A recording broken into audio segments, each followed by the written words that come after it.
Lupe Fiasco, Streets on Fire. This is Democracy Now!, democracynow.org, the War and Peace Report. I'm Amy Goodman with Juan Gonzalez. Juan?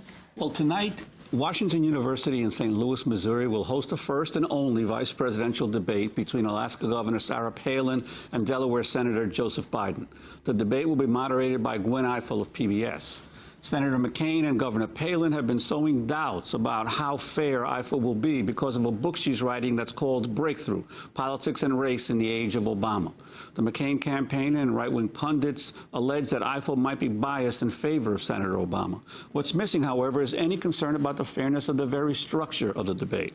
The Obama and McCain campaigns jointly negotiated a detailed contract dictating the terms of all the 2008 debates. This includes who gets to participate as well as the topics raised during the debates.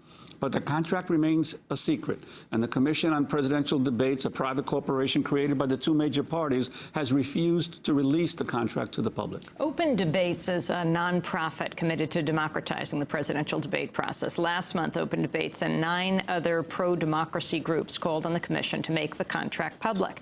George Farah is the founder and executive director of Open Debates, author of No Debate: How the Republican and Democratic Parties Secretly Control the Presidential Debates, joining us from Washington, D.C. So, George, well, what are these rules tonight? What will they abide by, and who is making them? Unfortunately, Amy, we don't know the extent of the rules precisely because the Obama and McCain campaigns have absolutely refused to release the detailed contract that dictates the terms of tonight's debate. We only have limited knowledge. With respect to the rules that we do know about, because the campaigns are terrified that both Biden and Palin will make a major gaffe during tonight's performance, they've severely restricted the response times, so each candidate only has 90 seconds to respond to a particular question, and then only 2 minutes afterwards to have some sort of discussion. This is in sharp contrast to the amount of time that was given to Obama and McCain during their debate. And of course, Amy, you're not going to see any third-party voices in tonight's debate. The Republican Democratic parties, who exert near absolute control over these public forums, have determined and made sure that no third-party voices are ever seen on the debate stage and can challenge their dominance of our political system. Well, walk us through how we got to this stage. Who originally was sponsoring these debates years back, and how this secretive nonprofit organization gained control of them?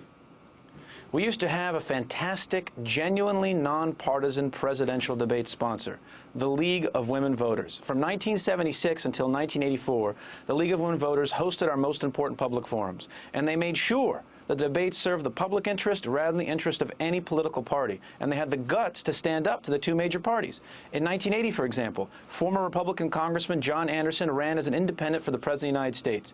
President Jimmy Carter adamantly refused to debate him, but the League said, you know what, Mr. President, too bad, and they hosted a presidential debate between Ronald Reagan and John Anderson that was watched by over 40 million people. Fast forward 4 years later, the Walter Mondale and Ronald Reagan campaigns actually vetoed 68 of the moderators that the League of Women Voters had proposed for the 3 debates. What did the League do? They issued a scathing public press release castigating the candidates for abusing the process, and the Reagan and Mondale campaigns were forced to accept aggressive moderators. Again, 4 years later, the League of Women Voters were refusing to implement any contract that was negotiated by the George Bush and Dukakis campaigns. They had negotiated the first secret contract, a 12-page memorandum of understanding that dictated who would participate and how the format would be structured.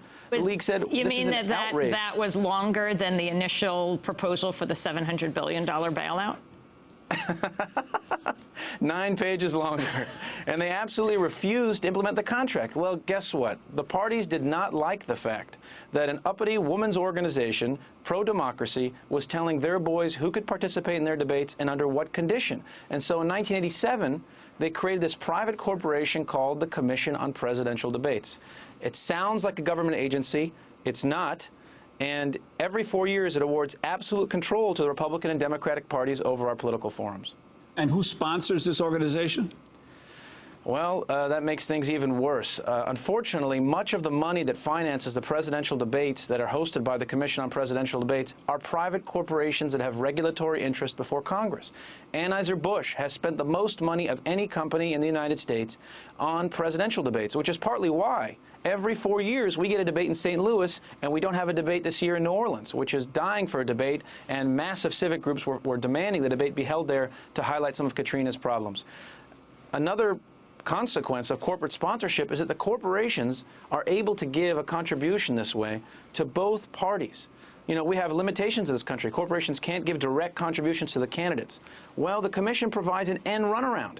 When a corporation gives money to the Commission on Presidential Debates, it knows it is giving money to both the Republican and Democratic parties, supporting their duopoly over our political process and excluding third-party voices that may be hostile to corporate power. And all four third-party candidates that are on ballots this year are sharply critical of growing corporate power. Who are the co-chairs of the commission? Well, you've got Frank Farah and Paul Kirk. These guys have run this presidential debate process for 20 years. They first incorporated in 1988. At the time, Amy, they were the heads of the Republican and Democratic parties, and they still run our presidential debates. And it shouldn't be surprising that these guys are willing to sacrifice the integrity of the political process to serve partisan or private interest because they're registered lobbyists. Paul Kirk has lobbied on behalf of the pharmaceutical industry, and Frank Farah is the nation's leading gambling lobbyist. He is the president of the American Gaming Association. These are the guys deciding who gets to participate in the most important political forums in the United States of America. But now, there have been occasions when a third-party candidate did get in. Obviously, Ross Perot managed to get in some of the debates back in '92. Now, what have they been doing in terms of that? Well, Juan, in 1992, the only reason Ross Perot got in the presidential debates is because the candidates refused to exclude him. And that's it. If the candidates had wanted him out, if Bill Clinton had wanted him out, he would have been out. 4 years later, though, when Ross Perot ran again, he was polling exactly the amount he was polling prior to the debates in 1992. He was polling at 9%. He had $36 million in taxpayer funds, and yet he was excluded. Why? Because behind closed doors, Bill Clinton and Bob Dole struck a deal. Bill Clinton agreed to exclude Perot as long as Bob Dole agreed that there would be only 2 debates instead of 3 debates, that they would abolish follow-up questions, and that they would schedule those debates opposite the World Series. Bill Clinton was winning by about 20 points in the polls, and he didn't want anyone watching these debates or any difficult questions challenging his authority. And that's exactly what happened. Perot was excluded despite $35 million in taxpayer funds. The debates were held opposite the World Series, resulting in lower viewership ever. No follow-up questions, only 2 debates, and the American people had no idea because the Commission on Presidential Debates secretly implemented the contract and took all the flack. I want to look at how the 2 major party presidential nominees talk about the financial crisis and the Treasury's $700 billion bailout, and how the third-party candidates address the issue. Let's begin with an excerpt from the first presidential debate last Friday between Senator McCain and Senator Obama. Number one, we've got to make sure that we've got oversight over this whole process. $700 billion potentially is a lot of money.